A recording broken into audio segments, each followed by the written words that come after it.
Liyo care ko din. Ayaw pa katawa ay. Malilok ang camera.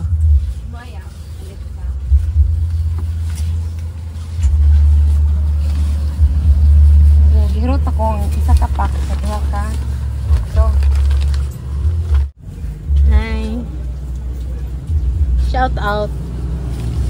update tag-ipil no nga naglantaw sa vlog sa CM ni ko sa channel Charis.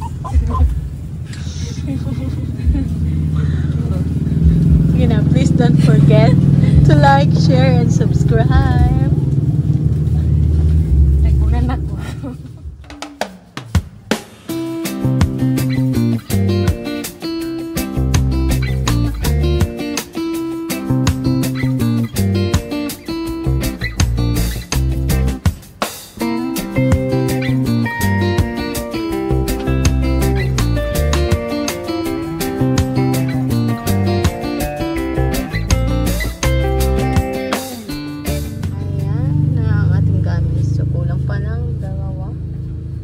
Darating mamaya. Tsaka, yan yung gamit it. Worm, ring, cola, and eyeball. Yan lahat guys, ang ating bagong gamit. And nandun sa taas yung strips. Like a rest.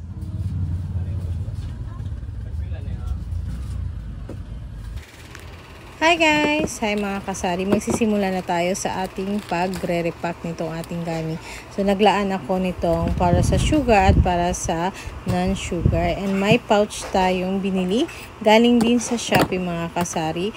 9 by 14 cm po yung ginagamit natin. And yung presyo niyan is 25 pesos po yung pag nailagay na yung gamis. So, yan. Mabibili natin yan siya sa Shopee.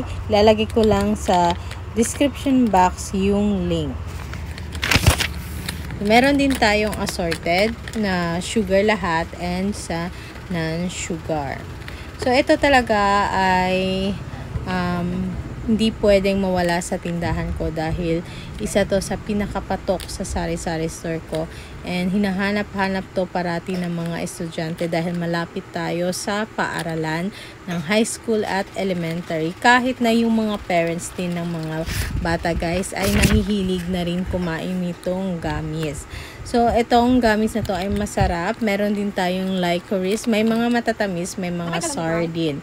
So, depende na yan sa taste ng customer natin. So,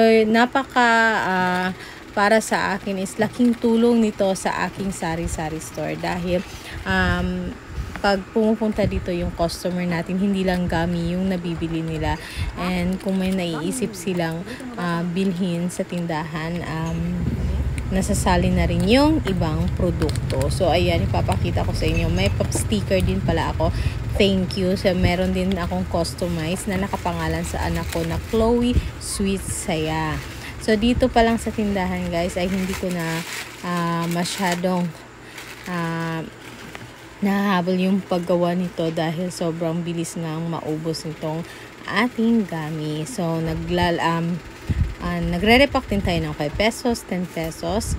Meron din tayong sa bottle na 50 pesos.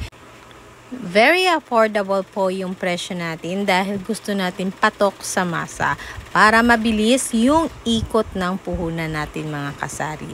So, ayan lang guys, sa mga interesado na magkaroon ng ganitong business, ayan, unahin nyo munang manap ng supplier sa Shopee. Or kung ikaw ay taga Luzon, for sure marami dyan, lalo na sa mga Divisoria. So, yan yung pagkakaalam ko. So, yan guys. Thank you for watching. Hope you like this video. At kung nagustuhan nyo guys, please don't forget to like, share, and subscribe po para may share natin yung mga natutunan natin at baka makatulong sa mga kanya-kanya nating sari-sari store. So, thank you for watching. Bye-bye.